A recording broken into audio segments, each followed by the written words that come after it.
something we've made, something we've utterly screwed up and want to warn other people. Speaking of, just kidding. The first one on the list is John Dale, who's showing off a new addition to our laser cutting store, coins. Hey everyone, if you saw on Mattermost, you saw that I was doing some testing on the coins, the brass coins, and we ordered some for the laser store and they've come in. And so I was just in there before show and share today to try to find out some quick settings to mark on them. And so ignore the fact that that's backwards. I did it wrong. But yeah, so we get a nice black mark in one pass on these with these settings here. And so this will live back there in case you all want to do it on crossbow and the fiber laser to make the coins. What we haven't found the settings for yet, I'm looking to, is to do this with them. And so I don't know if you can see. There's like it's like a 3D effect or 2D plus effect of the coins. And so basically your image is just like a grayscale image, and then it does a whole bunch of passes to build up the coin. And so we're currently trying to find the settings for this on the coins that we have in that laser. I did this one on mine at home. And so we're hoping to get that as well. This takes a long time to do, but this one just takes one pass, right? If you want to make a coin that just marks something on it, and it's just one pass, it's pretty quick with your design, and you do a raster on it. The coins come with the coin and the case for $1.50 in the laser zone. That's pretty much cheaper than you can buy them on Amazon. We bought them in mass. Yes? It's like a brass alloy. Yeah. Yes? No, that's how it comes out of the laser. And I'll pass these around. You can take a closer look. Yeah, when you engrave over it, it turns this black with these settings. You can find other settings to get lighter colors and stuff if you want. So, any other questions? Okay, thank you.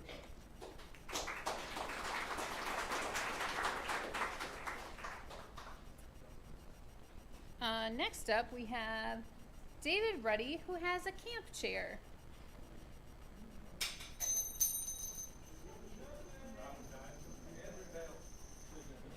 Hey y'all. So a few of us went backpacking last weekend, and one of the bummers about backpacking is that sometimes it's hard to pack in a chair or a decent chair. And or you know, they do make ultralight chairs, but I'm not an ultralight guy. Something that would support my dainty figure. And so I came up with this chair.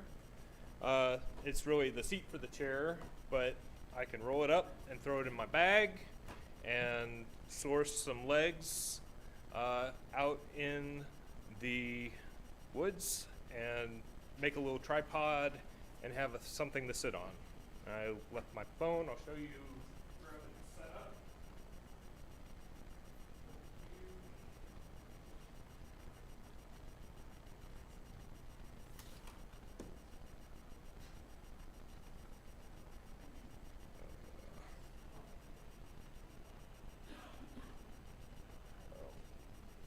If you can see, there's just a lashing around the legs, and there it is from the side. One of the cool things in the construction that I did with this, or kind of cool, was I did cut my pattern out with the laser.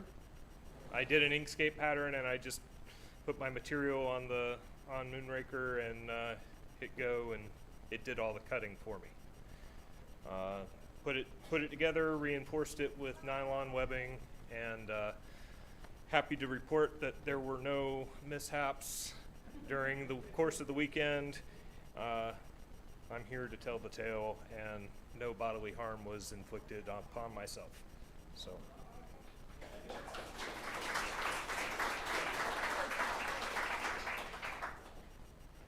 As I sat on the ground during the trip, I was very jealous of David's chair, and now I need to make one too. Next on our list, we have Amy. Russell, pay attention. Amy needs lamp help, please.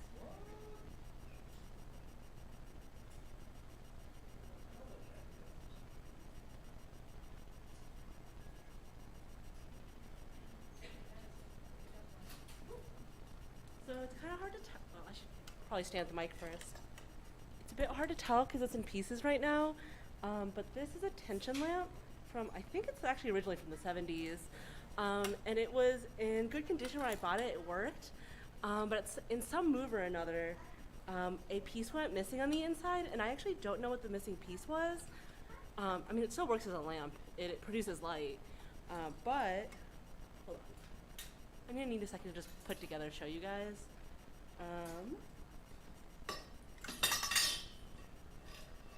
I guess while I do this, fundamentally the issue is that it doesn't really hold tension anymore. There's a piece missing out the top where, can everyone hear me okay?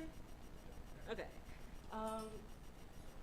There's a piece missing on the top piece where the spring doesn't actually push against anything, so it's not actually producing tension. And it's not clear to me what would have went missing and how to recreate that.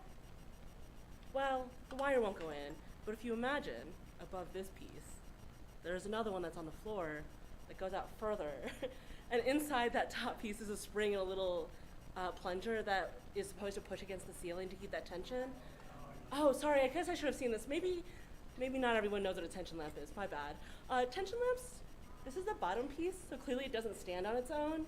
So what it does is the bottom and the top push against the floor and the ceiling, so it just stands up like that. It no longer keeps tension, and I'm curious whether anyone knows what goes inside a tension lamp to make it keep tension. I know there's on the top part a little thing that stops the spring at the top, and I think there's supposed to be something in here that stops the spring from moving at the bottom, so that obviously there's the spring like springs. But if I was to show the inside, which I'm not really sure how to do, there's like, this is basically all hollow until you get to this point where there's whatever screw is keeping this on, and then wiring, and I'm pretty sure it's not supposed to push against the wiring because that feels bad and like a hazard. So if anyone has any idea how tension lamps work on the inside, and a possible piece that might like land somewhere in here and stay still for a spring to push on, that would be super cool. That's all. That's the whole thing. Yes, sir. What was that? Cool. Thank you. Anyway, that's the thing. Anyway, I'll try not to drop anything on my way back.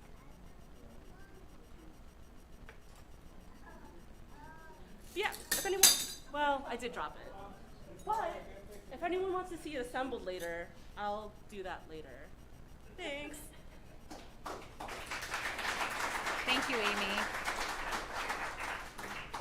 Next up, we have Tim, who has a notebook cover.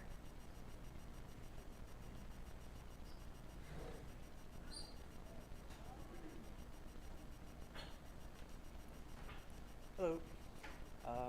I take a lot of notes at work and need to jot a lot of drawings and stuff down. The notebooks that they provided me are giant hardcover lab notebooks, and I'm not a fan of those. So I made, well, everyone here, this guy. Yep. There you go. Can I? Okay. Lean in. There you go. Do a squat. There we go. I made. This notebook cover. I had some scrap leather, and I also needed the notebook, so I decided to put the two things together. Let's see.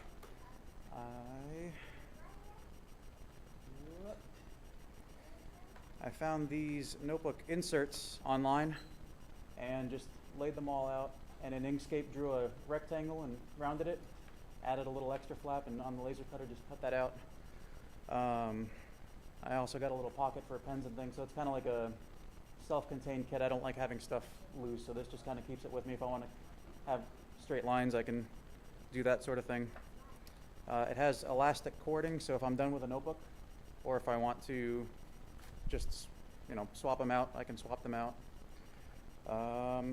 The initial project took about half an hour, and then I spent about as long the next day trying to figure out little fixes for things that didn't quite work. For one thing, you can maybe see that the top kind of puckered where the elastic was pulling it down. So I 3D printed a spine for it. Let's see. Well, all right, so the black piece on the back there is just a single 3D printed piece that just kind of stiffen it up, and that solved that problem. The other problem that it had was with this magnetic clasp. It was like the leather was getting torn up, and things were kind of bending in a way that I didn't like, so I made this little 3D printed nub. So then when I close it, I can just pop it open, and now I have my new work notebook. Yep. Thanks.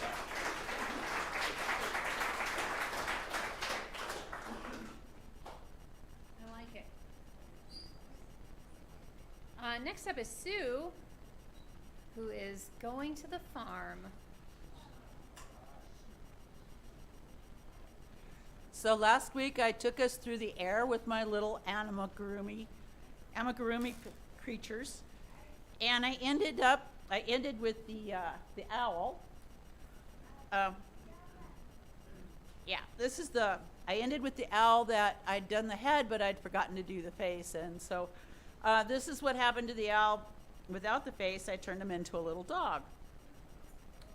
So the little dog, of course, and I started adding these little pieces up top so it can become a keychain if you want.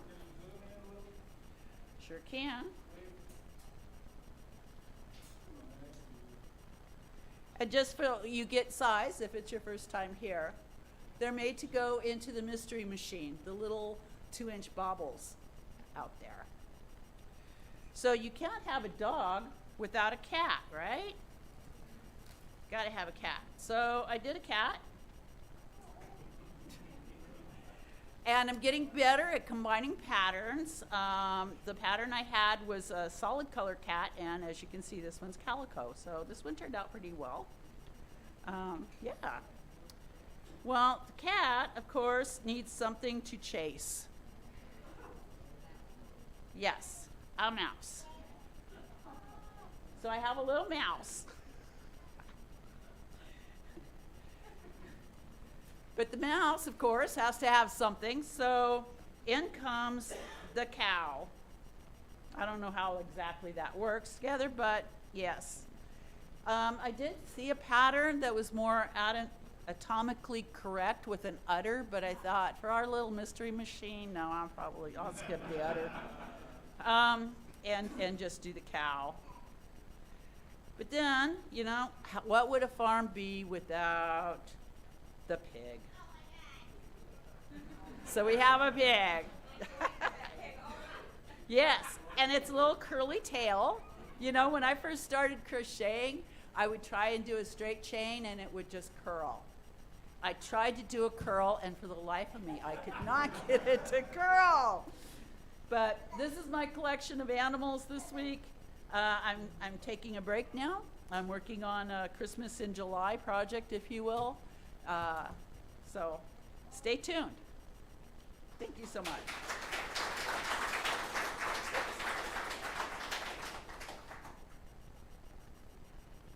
I'm not sure which way I put it, Jay.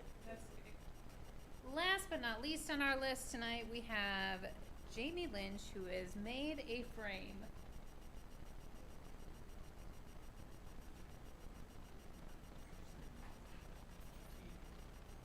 My wife does a little crocheting. That was no easy task to make those. Gotta excuse me. This is a two-part, what I want to tell you. There we go. Okay, it's show and tell, and I want to tell, then I'll show. Okay, this journey started 2 years ago. My wife, I'm retired, and we travel across the United States. Well, we went to Salt Lake City, and I wanted to see the Salt Lake. So we drove on the interstate. It was busy like all cities, but we went down in the city of Salt Lake, and it wasn't crowded at all. When we found this place, it was called, it was ran by the Latter-day Saints Family Research Center, run by the Mormons. And they had some really powerful computers in this place. Well, my wife took me down to look up my history. one grandfather's from Ireland, and my other grandfather's from Appalachia. And she was going to help me. Well, we walk in, they sit us down, and if somebody stays with you and helps you research, and they ask you a lot of questions. We were sitting there, and my family wasn't branching out much. And my wife, she's got 4 employees on her now. They come over there, and somebody goes, "Wow," and they back up, and I kind of lean towards my wife. I need some little help over here, but the computer had something like a dot metric computer, and that thing went nuts, and it branched out and branched out. And she went back 9 generations. Now, how do you look that up? I don't know. But 2 years later, my wife said, "You know, that'd be nice to have that on the wall." And so I told her I would make a frame for her. So I was wondering, we went down to Jeffrey's, and the wood down there is really expensive. And I didn't really know where to go. So I looked around the house to see what I could use.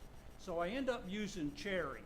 And what I have here, you know, the family's moved out. We got a smaller cherry table now. And this is one of the inserts.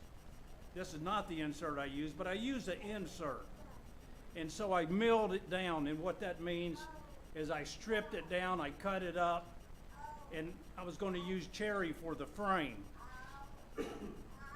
Okay, here, I put rabbits on there. If I get some of the terms wrong, Brian, don't yell at me. The company we keep in here, I've had so much help. But I cut these strips out. I put rabbits, and that's where you're going to lay your picture in the back of it.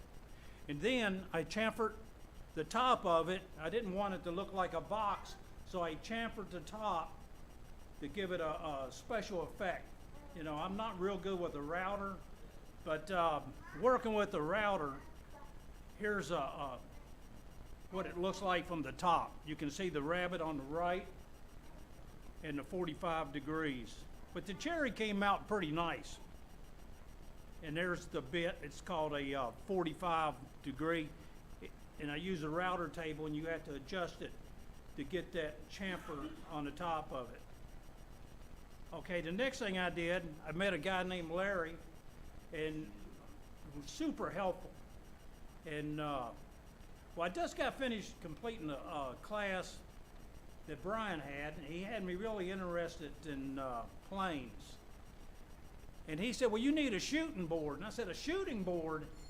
And he got this board, and what it does, I cut a 45 degree angle. I put the piece of wood in there, and you take the plane and you run it back and forth. And what that does, it keeps it from tearing out the back. And you run it, and you get a smooth connection. Now, why is that important?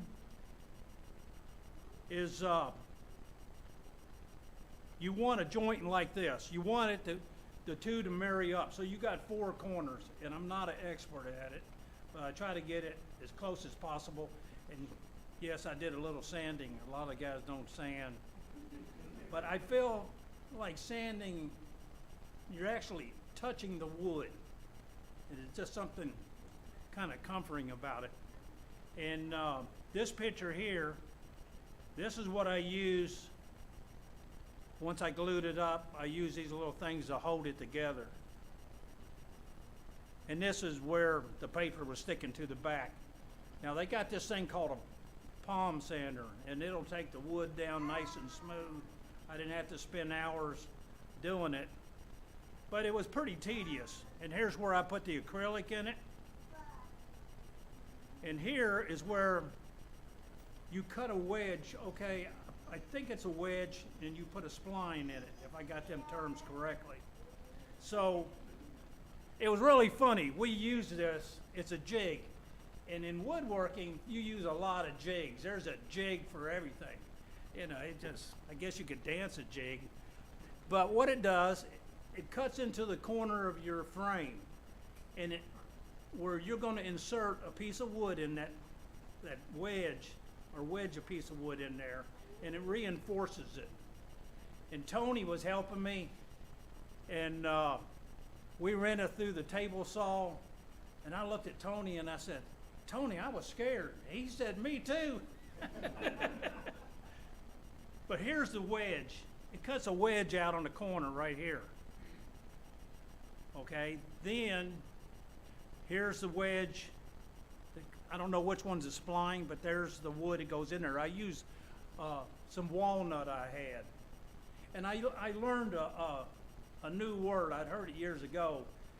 But Tony had such a magnificent way of putting it. He said, you got to sneak up on it. Sneak up on it.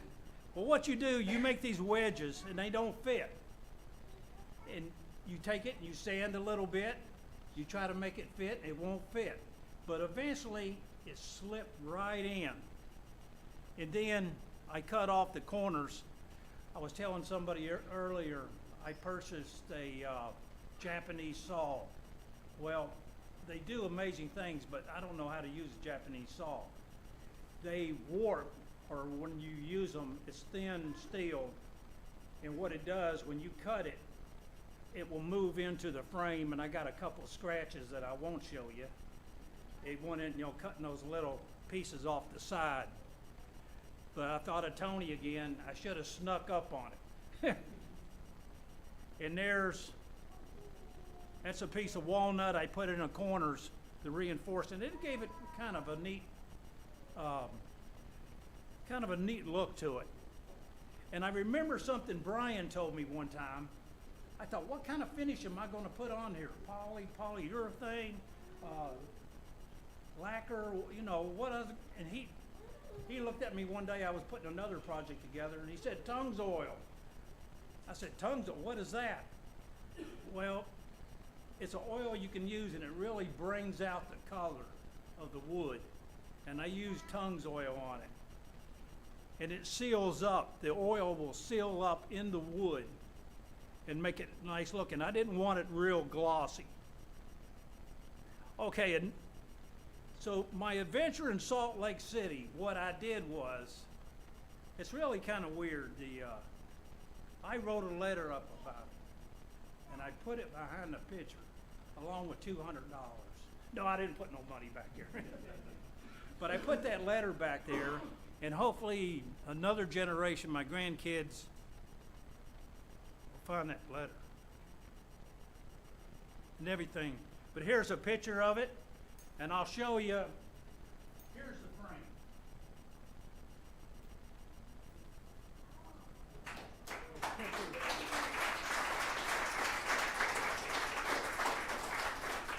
Whose family goes out 9 generations? I can't even think of some of my grandparents, if they're my grandparents. But she's also Kendall Winston Churchill, and it kept on going. So if you want to look up your family history, there's a way to do it. That's just a really amazing thing. And I made my wife's happy now. I made her a frame. She wants the piece on the back where I'm going to hang it on the wall. And basically, that's about it. Yes, ma'am.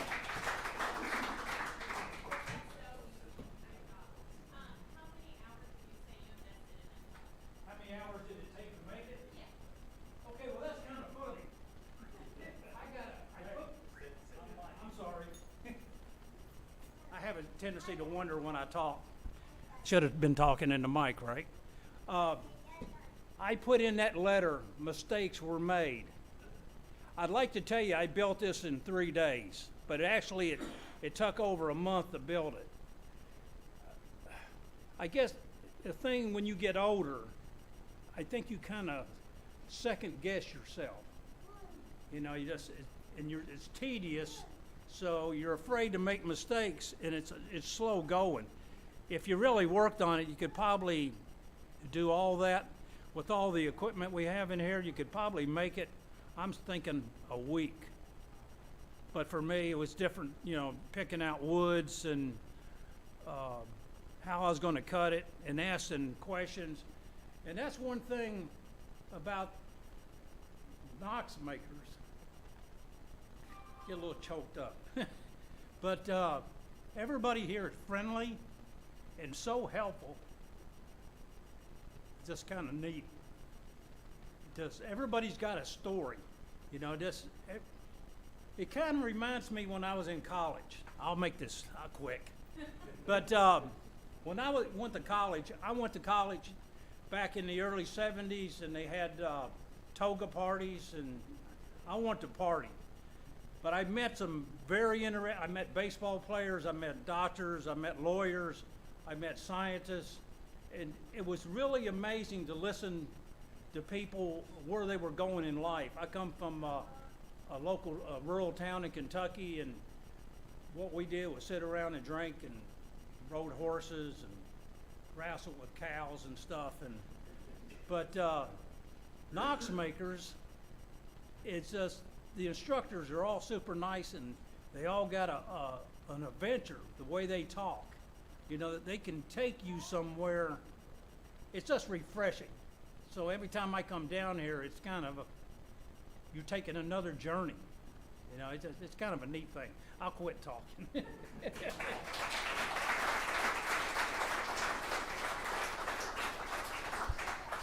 Thank you, Jamie. That was really cool. I like the colors on the family tree. I'll have to take a look at it. A couple of announcements. If you have seen the hack rack, it's beautiful and organized now, thank you to Larry.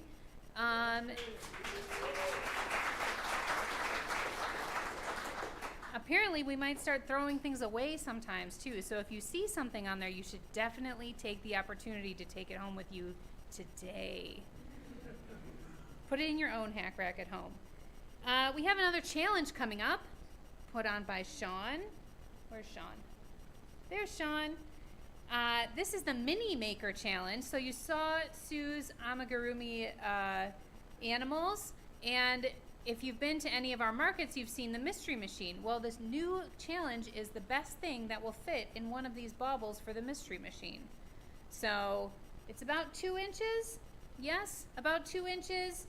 Maybe not 2 inches square. You'll have to play around with it, but there are some baubles out there. The due date is the end of April. April 18th, the middle of April. So bring your little treasures on April 18th, and you can enter the Mini Maker Contest. I look forward to seeing all things from every single zone. I think it'll be really fun. Class is coming up. This Thursday, we have new members onboarding. If you want to be a member, if you are a new member, a trial member, if you just like Knox Makers a whole lot and want to hear us talk more, you can come on Thursday night and get the spiel about Knox Makers. It's required if you do want to become a full member of Knox Makers. That's at 7 on Thursday. On Friday night, we have Machining 100, which is the base class to get into the machining zone. It teaches you the basics for the entire zone, the authorization. And tonight, after a short intermission, we have a talk about talking by our own Isaac Merkel, who is a very good talker. So if you'd like to learn how to talk better, talk like Isaac, you can come to his talk about talking in about 10 minutes. You do not have to dye your hair, but it does help, he says. This will be part of his talk. So if you want to be more comfortable public presentations or do a talk of your own, you can come listen to Isaac's talk about talks in about 10 minutes. If you don't want to, you can go work in the workshop and do whatever you want. Shouldn't say that. Have a good night.